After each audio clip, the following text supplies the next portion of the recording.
Hi, everybody. Welcome to English Digest. I'm Tom. I'm Jacob. And again, Jacob is continuing to be with us while Stephanie is absent, and she will return soon. But today we're going to continue talking about how to keep warm in the winter, at least how to keep warm using traditional methods. Again, as we mentioned last time, a lot of people warm up by wrapping up in a blanket and turning on the electric heater. But we did talk about a couple of traditional ways people keep warm in Japan and in China. That's right. In Japan, they had the kotatsu. Kotatsu, is that how we say it? I think so. Okay, kotatsu. We have the kotatsu. And in China, we have the kang. So what are we going to learn about today? Well, we're going to talk about how people keep warm in Korea. I was hoping we would talk about that because I think they have a unique way to keep warm during the winter as well. And I think they continue to use this traditional method of keeping warm, so good for them. And then we're going to talk about how we keep warm in the United States and probably other Western countries using a fireplace, which is actually not very fuel efficient, which we will talk about later on. But there are ways to make the fireplace more efficient. Again, we'll talk about that as our lesson continues. So let's get to it, everybody. Let's read through the contents of today's lesson, and then we'll be right back to discuss it.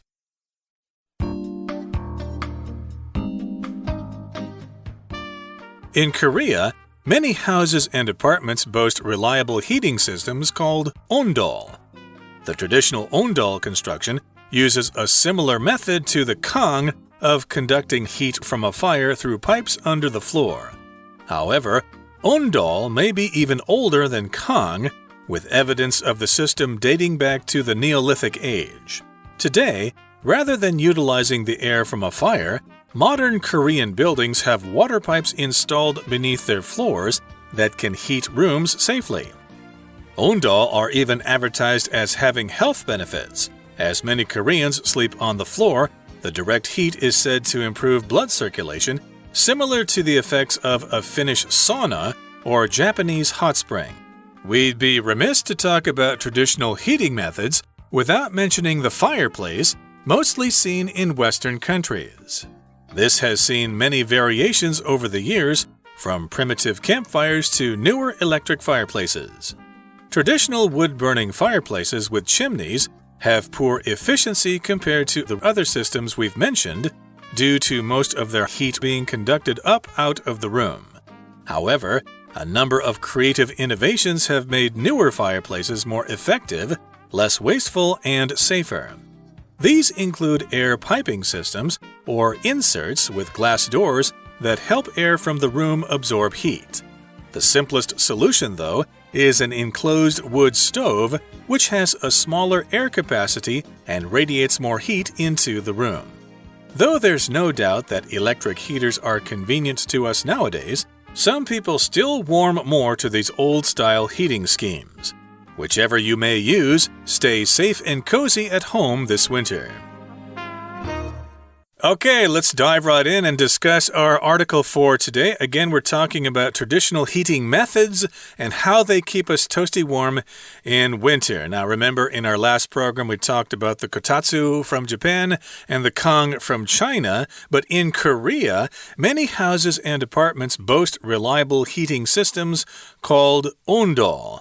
Okay, so of course in Korea we've got lots of houses and we've got apartments or flats, and they boast these reliable heating systems, and they are called ondol. Now here we've got the word boast, and in the usage here it just means they feature these things and they are something that they can be proud of.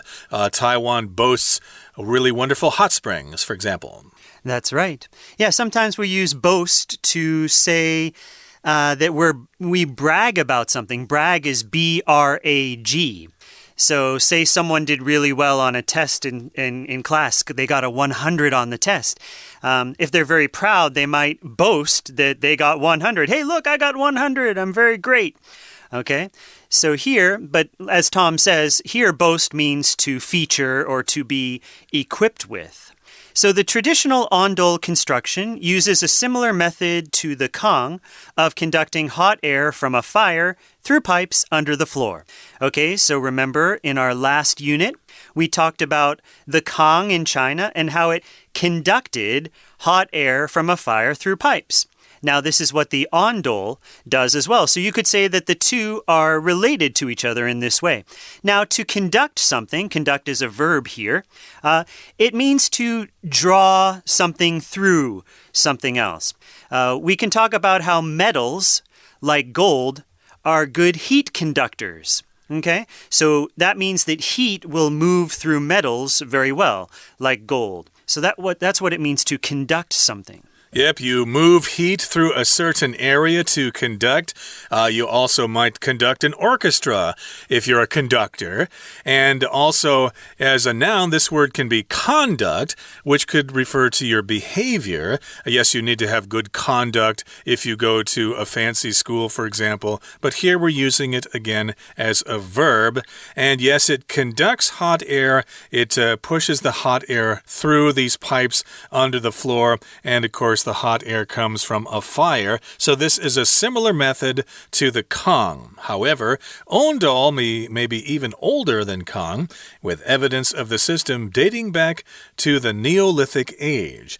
So imagine that, something older than the Kong here. It dates back to the Neolithic age. We have this phrase to date back to. That just means it is this old. It began or it originated during a certain time. In this particular case, it dates back to the Neolithic age, which I think is the latter Stone Age. Right, yeah. Neo means new, and I think lithic is stone, perhaps? Rock, yeah. So the newer Stone Age. So basically, it's many, many thousands and thousands and thousands of years ago, a long time ago.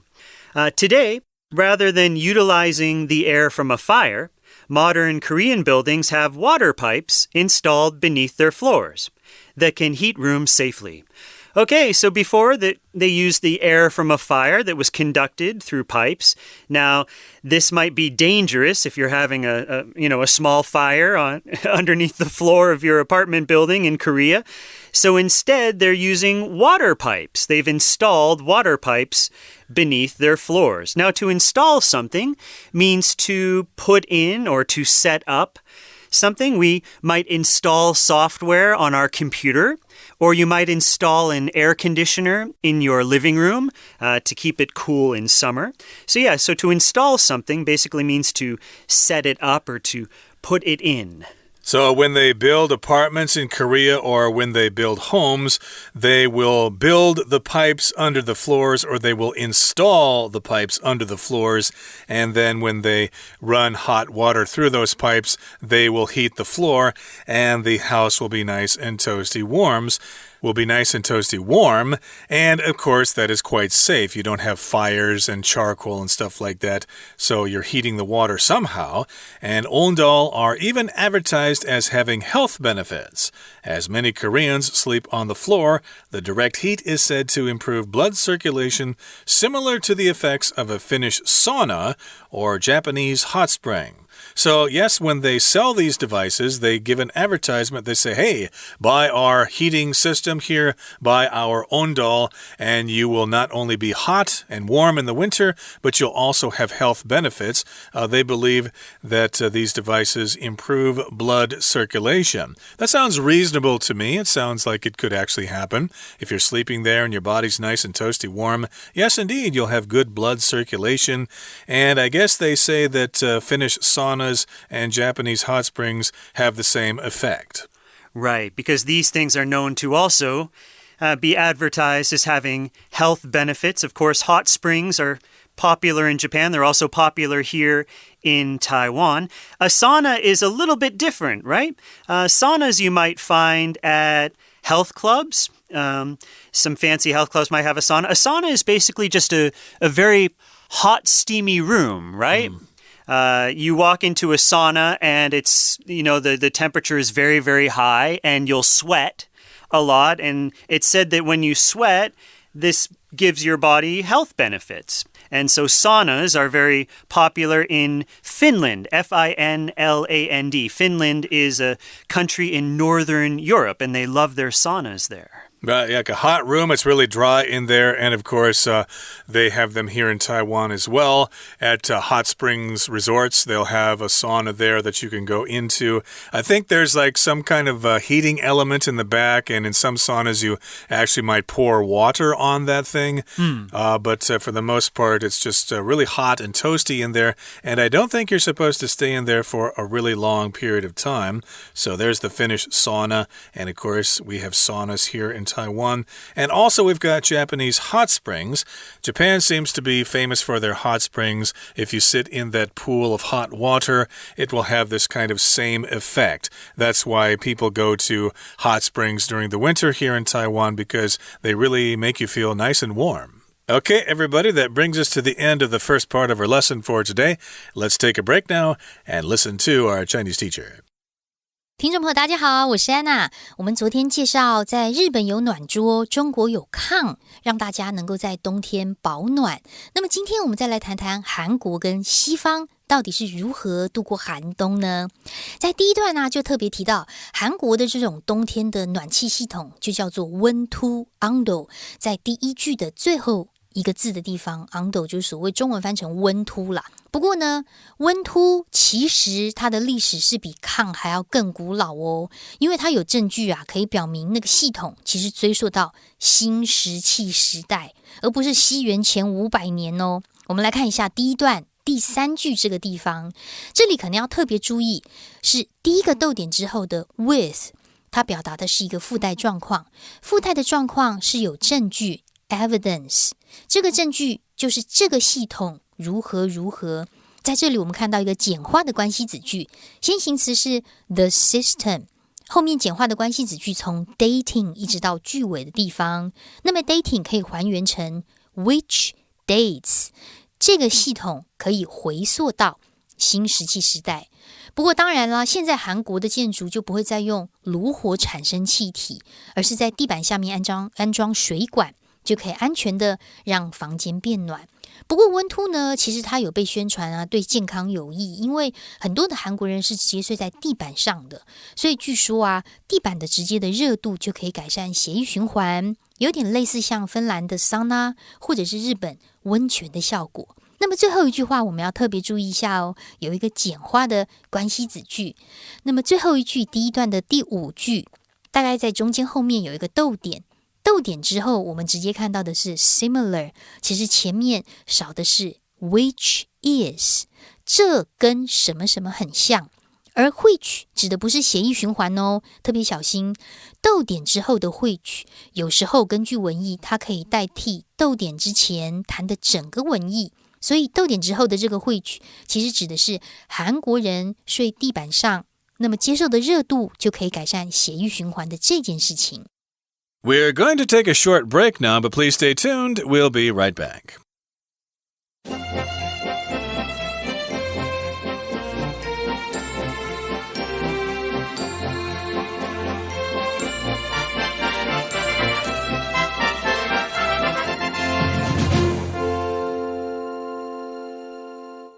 Okay, everybody, let's continue talking about different ways to keep warm during the winter. So today, so far, we've talked about how the Koreans keep warm traditionally during the winter using what is called an ondol. Basically, it's a series of pipes under your floor that will heat up the room, and it's similar to the kang in that it is using heat from a cooking stove or something like that.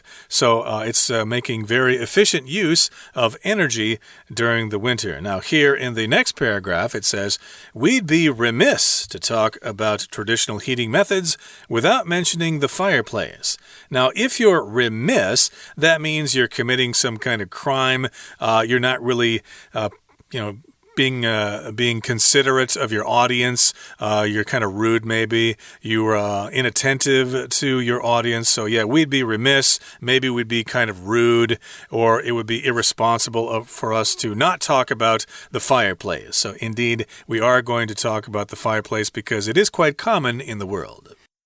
Now, the fireplace has seen many variations over the years. There have been many different types of fireplaces. A variation, of course, is a type.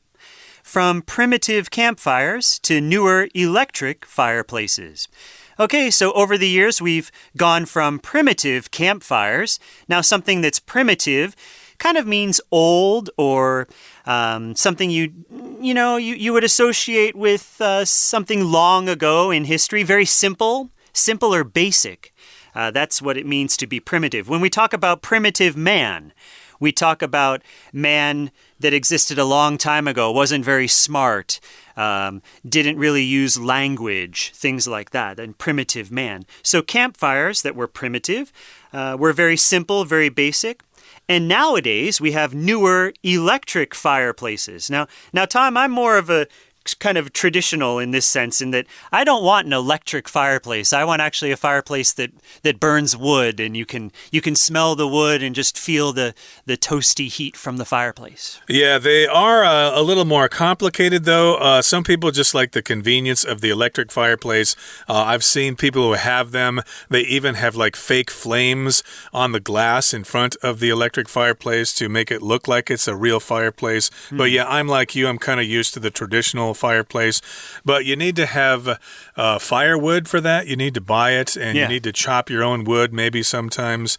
And you also have to be careful because you are starting a fire inside your house, and if some of those sparks fly off and land on the carpet, you might start a fire. So indeed, you do need to be careful. But again, we are talking about traditional wood-burning fireplaces, and of course, they need some place to send that smoke, so they have what is called a chimney. And we're unfortunately having to mention here that they have poor efficiency compared to the other systems we've mentioned due to most of their hot air being conducted up out of the room. Yes, indeed, you do get some heat if you're sitting in front of the fire, but a lot of it goes up that chimney and out into the cold air. That's right. So yeah, it's just going up out of your house through the chimney. So we're comparing, of course, these traditional wood-burning fireplaces with the other systems. So the kotatsu, the kang, and the ondol, they were very efficient, right? They used exhaust, or they used heat that was already being produced. And the fireplace, though, you kind of have to make the heat, and then it just goes up the chimney and it leaves your house. So, right, it's not very efficient compared to these other systems. However, a number of creative innovations have made newer fireplaces more effective, less wasteful, and safer. Okay, right. So anything, what you want to do is you want to take it and you want to make it better. Okay, so if you have an invention, you want to improve upon that. And so you add innovations to it. So how can we make the fireplace better? How can we make it more efficient, less wasteful, and safer? Right, so if something is wasteful, it wastes a lot of things. It's full of waste, or it causes a lot of waste. It produces a lot of waste, and of course we don't want that. No, we don't. We don't want things to be wasteful, and we want them to be safer. And people who have fireplaces in their homes know that they're not very fuel efficient. So, of course, there are people who are figuring out ways to make them more fuel efficient in the winter. I remember in my childhood home, we did have a fireplace, but we also had a furnace. And during the winter, of course, we had the furnace on. So the fireplace was more or less just for fun. Okay, we didn't really use it to heat the house. We just did it because it was cool to have a fire in the fireplace. Right. Yeah, because it's really nice to just, sit around the fire and relax and, maybe have dinner and talk. Okay, so let's talk about some of these innovations. These include air piping systems or inserts with glass doors that help air from the room absorb heat. Okay, right. So instead of the heat just going out the chimney, you want to find a way to keep the heat in the room. So you have piping systems, similar to what we learned about in the kang. There's a piping system under the bed in the kang. And in the ondol as well, there's a piping system under the floor, right? So we have piping systems on these fireplaces. Also glass doors that help air from the room absorb heat. Okay, so yeah, how can we keep the heat in the room? Exactly. So, yeah, we've got the air piping systems. That's one way to do it. And we've also got inserts with glass doors. Now, an insert is something you stick into something or stick into something to help it out, to make it more efficient or something like that. So, in this particular case, we've got inserts with glass doors. I'm not quite sure how that would work, but the glass doors can be in front of the fireplace, and they help distribute the heat into the room instead of sending it up into the chimney. So the point is we're making the fireplace more efficient here, and so you don't need to have so much firewood ready, and you don't need to have it dried and stuff like that. So again, it does help distribute the heat, and it also absorbs the heat, or at least it helps the it helps the room absorb heat. If you absorb something, you kind of suck it into yourself, so the room basically keeps the heat and keeps the room warm. The simplest solution, though, is an enclosed wood stove, which has a smaller air capacity and radiates more heat into the room. Okay, so the simplest solution, the best solution, is an enclosed wood stove. So something that's enclosed is sealed.